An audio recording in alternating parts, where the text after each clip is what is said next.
사랑하는 국민 여러분, 존경하는 당원 동지 여러분, 국민의힘 안철수입니다. 오늘 저는 결연한 각오로 이 자리에 섰습니다. 윤석열 전 대통령의 비상계엄은 헌법재판소에서 만장일치로 판결된 반헌법적, 반민주적 행위였습니다. 보수의 핵심 가치 중 가장 중요한 것이 법치주의라는 점에서 진정한 보수주의자라면 이를 따라야 합니다. 우리는 이 불법 계엄 시도에 대해 더욱 통렬히 반성해야 합니다. 국민께서 용서하실 때까지 진심으로 사과하고 무한 책임의 자세로 임해야 합니다. 저 안철수 이 자리를 빌려 국민의힘 의원의 한 사람으로서 다시 한번 국민 여러분께 깊이 사과드립니다.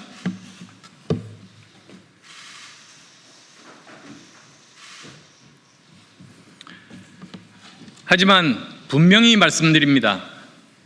우리 국민의힘은 내란 정당이 아닙니다.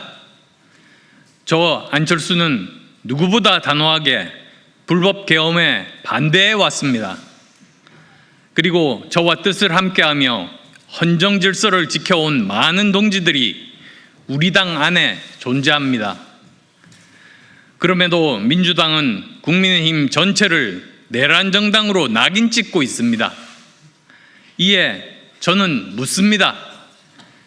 전 정부에서 자행된 무려 30번의 탄핵, 이재명 방탄을 위한 입법 폭주, 국정마비와 민생 파탄, 이 혼란의 책임은 누가 져야 합니까?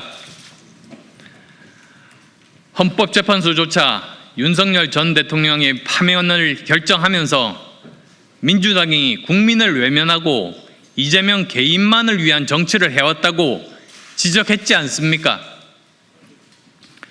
저와 안철수, 이재명 정권에 분명히 경고합니다.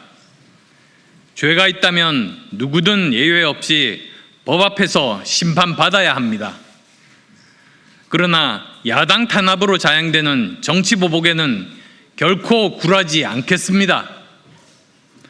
만약 이재명 민주당이 내란법으로 정당 해산을 추진한다면 누구보다도 저 안철수가 제일 앞에 서서 막겠습니다. 절대 권력 이재명 정권과 맞설 수 있는 떳떳한 단 한 사람, 바로 저 안철수입니다. 그리고 보수가 분열되는 것은 이재명 민주당만 좋아할 일입니다. 지금은 보수의 통합이 절실합니다. 사랑하는 국민 여러분, 존경하는 당원 동지 여러분, 제가 오늘 이 자리에 선 이유는 우리 국민의힘을 근본부터 완전히 새롭게 바뀌기 위한 혁신안의 요지를 말씀드리기 위함입니다. 저는 혁신위원장직을 거부했습니다. 비상대책위원회에서 의결하지 않으면 아무것도 바꿀 수 없기 때문입니다. 저 안철수 혁신 당대표가 되겠습니다. 메스 대신 칼을 들고 직접 우리 국민의힘을 새로 태어나게 하겠습니다. 지금부터 국민의힘 혁신을 위한 2대 원칙과 5대 과제를 말씀드리겠습니다. 혁신의 2대 원칙은 첫째, 윤석열 전 대통령 부부와의 단절입니다. 이들과의 완전한 단절 없이는 보수의 가치는 결코 회복될 수 없습니다. 둘째, 극단 세력과의 단절입니다. 계몽령이라며 계엄을 신봉하고 헌법재판소의 탄핵 심판을 부정하며 음보론적 세계관으로 보수 민심을 왜곡하는 집단과의 단절입니다. 대신에 국민의 삶의 현장에서 발굴한 의제와 자발적인 생활 정치로 광장 정치를 재구성하겠습니다. 혁신의 5대 과제는 다음과 같습니다. 첫째, 인적 쇄신입니다. 당무감사로 지목된 두 분과 스스로 조사를 자청한 한 분도 윤리위원회 처분을 받는 것이 마땅합니다. 특히 단일화 번복으로 당내 극심한 분열과 혼란을 초래하고 이재명에게 대통령직을 헌납한 김문수 후보께서는 스스로 거취를 결정하시기 바랍니다. 또한 외부 전문가들로 구성된 백서편찬위원회를 발족하여 계엄, 탄핵, 대선 과정의 행적을 기록하고 그에 상응하는 조치를 하겠습니다. 백서에 따라 윤리위원회에 회부할 사람들은 윤리위원회에 회부하여 상응하는 조치를 취하도록 하겠습니다. 둘째, 당헌당규 개정입니다.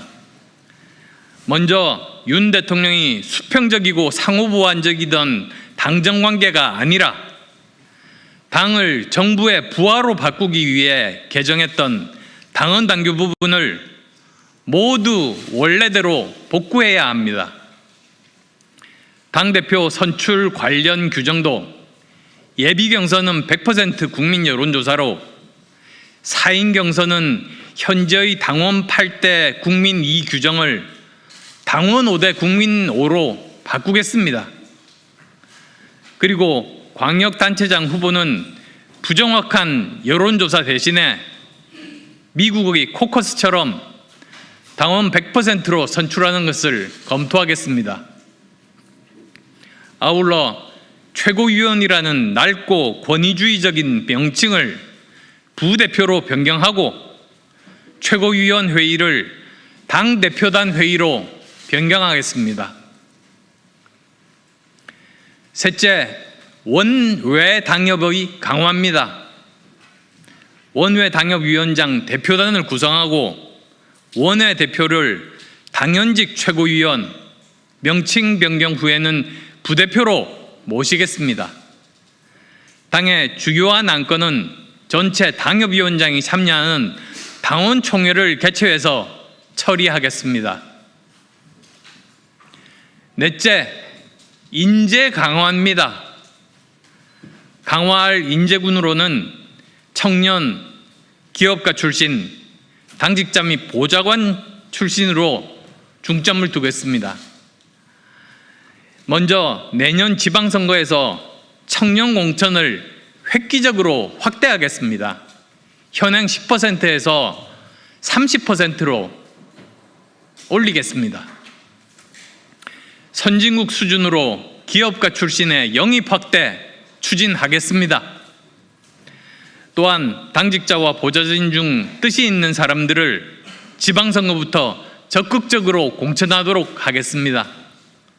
그리고 당직자가 공천되면 그 자리에 여의도 연구원 역량을 강화할 수 있는 전문가를 영입하겠습니다. 다섯째, 실질적인 당내 청년당 창당입니다.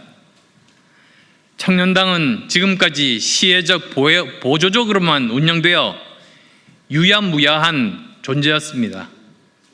실질적으로 활동을 할 수 있는 청년당을 창당하고 독자적인 청년 전당대회를 열겠습니다. 청년당 대표가 4인의 청년 부대표와 함께 청년당을 운영할 수 있도록 해서 청년정치의 새 장을 열겠습니다. 청년 전당대회를 통해 뽑힌 청년 당대표는 당연직 최고위원, 명칭 변경 후에는 부대표로 활동하게 됩니다. 사랑하는 국민 여러분, 존경하는 당원 동지 여러분, 이제 우리 당은 다시 태어나야 합니다. 극단과 음모의 정치가 아니라 상식과 미래, 합리와 책임의 대중정당으로 거듭나야 합니다. 국민의힘을 근본부터 다시 세울 사람, 저 안철수가 혁신 당대표로 당개혁을 완수하겠습니다. 국민의힘을 바꾸고 보수의 내일을 다시 세우겠습니다. 감사합니다.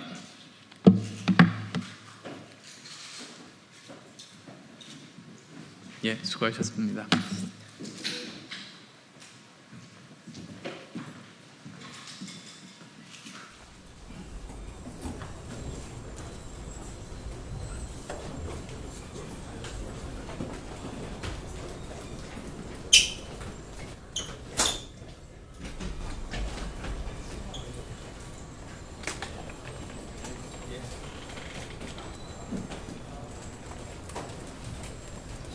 네, 이제 질문 받도록 하겠습니다. 질문 주신 분은 소속과 성함 말씀해 주시면 됩니다. 예, 정말로 그 인사 인적 표시 말씀하시면서 세 분에 대해서는 윤리위원회 처분 그리고 김문수 의원은 거취를 결정하라 하셨는데 앞에 말씀하신 세 분은 뭐 스스로 거취를 결정하라는 게 아니라 그냥 윤리위 처분이 나오는 그거에만 따르는 겁니다. 지금 현재 당무위원회에서 제대로 이제 조사해서 그렇게 공고를 했지 않습니까? 그래서 저는 지도부가 바뀌더라도 당의 원칙은 그대로 지속되는 것이 맞다는 생각에 그전 지도부에서 내린 결정이라도 그것 자체를 존중하겠다는 뜻으로 말씀드린 겁니다. 그리고 또 당무위원회라는 것 자체가 독립된 그런 감사기구이기 때문에 거기에서 내린 결정에 대해서는 어떤 결정도 그대로 따르겠다고 말씀드린 겁니다. 원래는 이름을 언급 안 하시다가 이번에는 김문수 후보가 스스로 거취를 결정하고 말씀하셨는데 그렇게 언급하신 이유가 궁금하고 어떤 거취를 염두에 두신 건지. 다른 분들에 대해서 따로 이렇게 말씀을 드리지 않은 건 사실은 복수의 관계자들이 있었기 때문인데, 김문수 후보님의 경우에는 대선에서 후보로 나와서 패배를 하신 분이니까 이름을 언급하지 않는 게 오히려 더 이상하다고 생각해서 바로 직접 언급을 드린 겁니다. 제가 언급하지 않더라도 누구나 다 아시는 분 아니십니까? 그런 뜻이라고 해석해 주시면 되겠습니다. 스스로 거취 결정을 하는 건 어떤 겁니까? 스스로 사퇴를 포함해서 본인이 거취를 결정을 하면은 거기에 따라서 당원과 국민들이 거기에 따라서 그것이 충분한지 아닌지 또 판단을 내리실 겁니다. 대의대학 김세현입니다. 그 일부 전당대 출마 후보들이 전환기 씨가 진행자로 포함된 유튜브 채널을 출연하기로 했는데 좀 이 부분에 대한 생각 궁금합니다. 그 부분 사실 제가 오늘 그 기자회견문에서도 말씀드린 것처럼 이미 헌법재판소에서 만장일치로 통과가 된 것 아닙니까? 그러면 그것을 존중하는 것이 우리 보수가 가장 중요하게 생각하는 법치주의에 맞는 그런 행동입니다. 그런데 그런 그 계엄에 대해서조차 그분은 거부하고 있으니까 거기에 출연해서 이야기를 나눈다는 게 저는 적절하지 않다고 그렇게 생각합니다.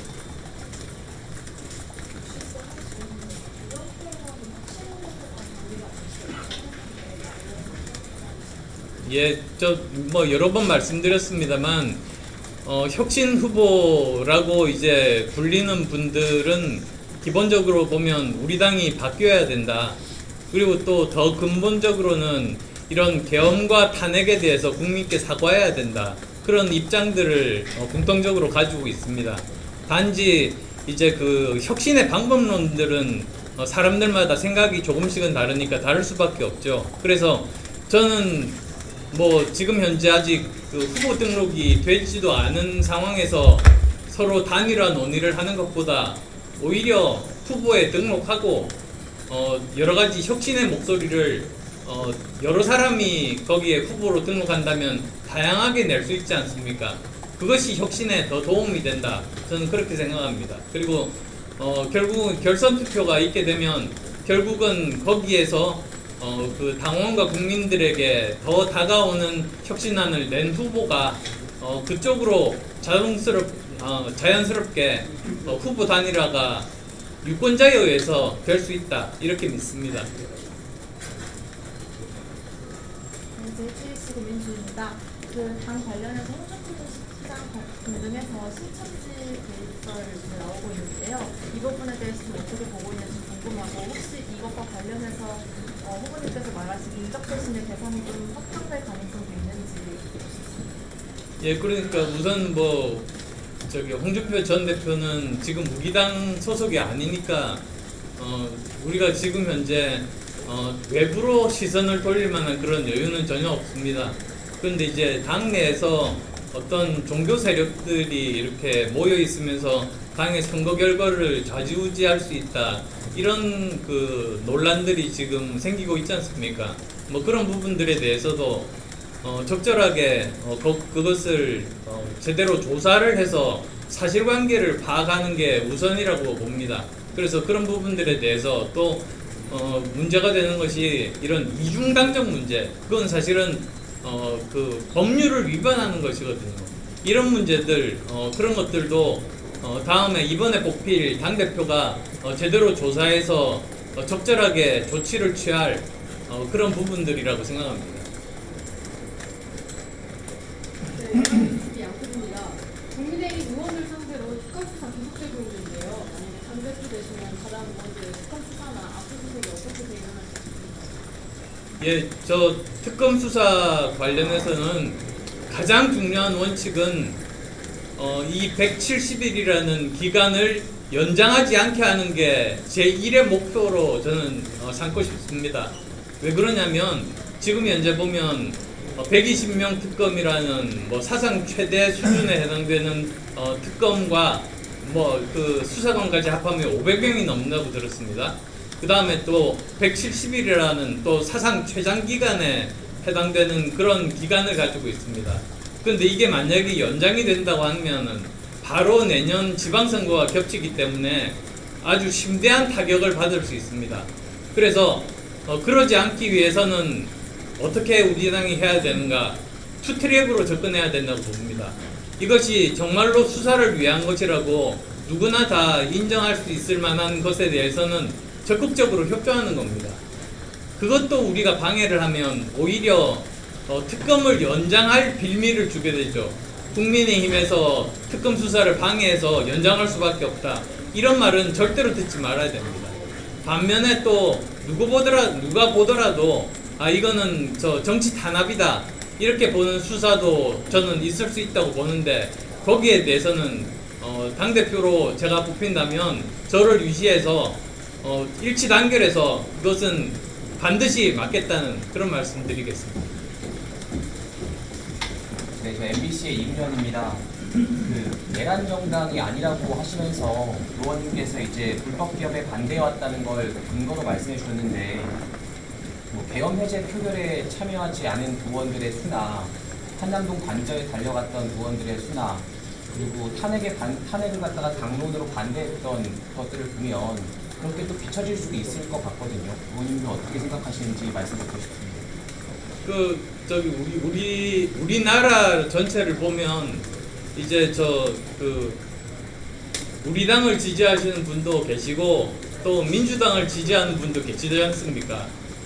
근데 그것을 하나로 이렇게 다 합쳐가지고 뭐 예를 들면 우리나라가 뭐 민주국가다 아니다 이렇게 구분할 수 없는 거 아니겠습니까? 비유가 적절한지는 모르겠습니다만 마찬가지로 우리 당내에도 다양한 목소리들이 있습니다.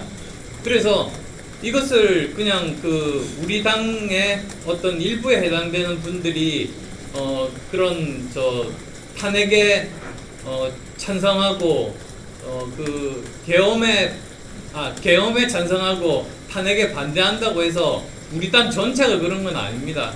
그래서 그런 입장에서 볼 때 당 전체를 내란 정당으로 규정하는 것은 그거는 법률가들한테 여쭈어봐도 진보적인 법률가조차도 거의 100% 그건 옳지 않은 주장이다 이렇게 이야기를 하고 있습니다. 그래서 저도 그런 의견에 동의한다는 그런 뜻으로 오늘 기자회견문에 그 내용을 실은 겁니다. 지금 마지막 한 개만 하겠습니다. 인적 쇄신 예산은 구체적으로 오늘 명기를 해주셨는데 앞으로 문 어게인이나 이렇게 반대할 문 어게인이나 이런 분에 반대한다고 하는데 이런 맥락에서 더 인적 쇄신 범위가 넓혀질 수 있는지 구체적으로 생각하고 계시는 범위가 있으신지. 그건 전적으로 외부 전문가들에게 그 대선백서를 맡길 겁니다. 그리고 제가 지금 파악하고 있기로 한 2, 3주, 뭐 길어도 3주, 짧으면 2주 만에 완성이 될 수 있습니다. 그러면 거기에 나온 사실을 근거로 해서 어떤 분은 거기에 대해서 사과를 해야 될 분이 있고, 또 어떤 분은 윤리위에 제소를 해야 될 필요가 있는 분도 계시지 않습니까? 그러니까 이제 모든 내용은 다 이제 저도 거기에 관여하지 않을 겁니다. 외부에서 쓰는 그 대선백서 내용에 딱 달린 거다. 저는 그것에 충실해서 거기에 나온 그 사실을 바탕으로 적절한 조치들을 다 취하겠다. 그렇게 말씀드립니다. 예, 수고하셨습니다. 감사합니다.